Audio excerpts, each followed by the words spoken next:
Hold up. Samsung's pulling a fast one with the Galaxy S25 FE, and honestly, nobody saw this twist coming.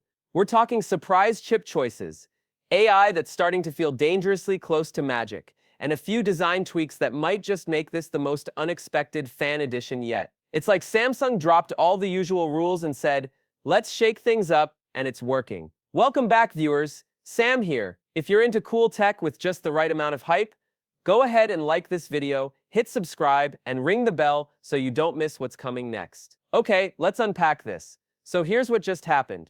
A prototype Galaxy S25 FE showed up on Geekbench, and instead of the watered-down chip we all expected, the Exynos 2400E or even a MediaTek swap, it's rocking the full-fledged Exynos 2400. No light version, no backup chip, Samsung's going all in with its own silicon. Now don't roll your eyes just yet.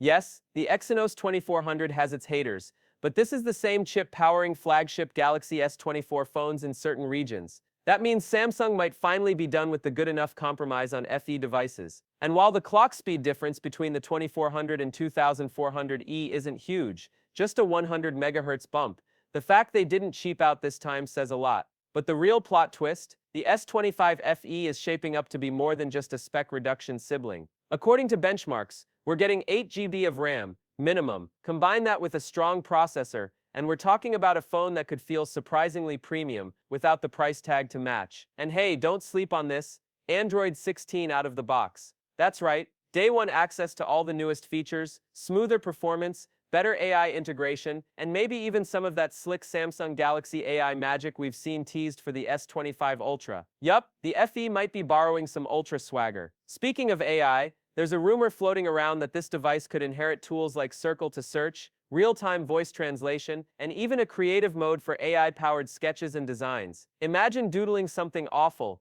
and your phone turning it into art. Not bad for a budget phone, right? But let's be real. Price matters. Samsung's FE series is all about hitting that sweet spot between performance and cost. So while we probably won't get every premium feature, there's enough here to make you raise an eyebrow. Like the 12MP selfie camera, a small bump from the previous 10MP, but enough to make a difference on video calls and IG stories. And here's something else nobody's talking about.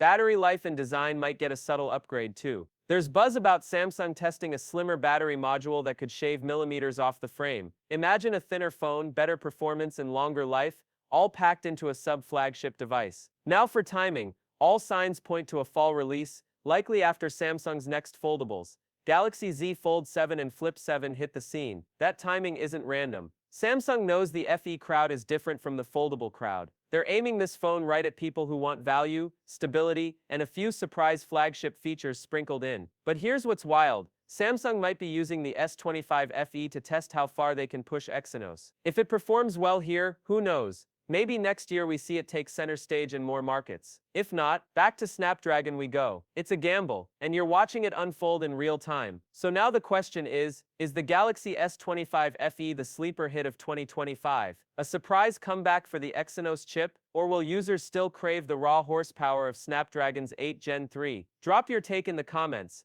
I want to know, would you buy an FE without Snapdragon? That's all I've got for now. But this is just heating up. Like the video if you enjoyed it, subscribe to the channel if you haven't already, and share this with anyone sitting on the fence about their next phone. Stay curious, and I'll catch you in the next one.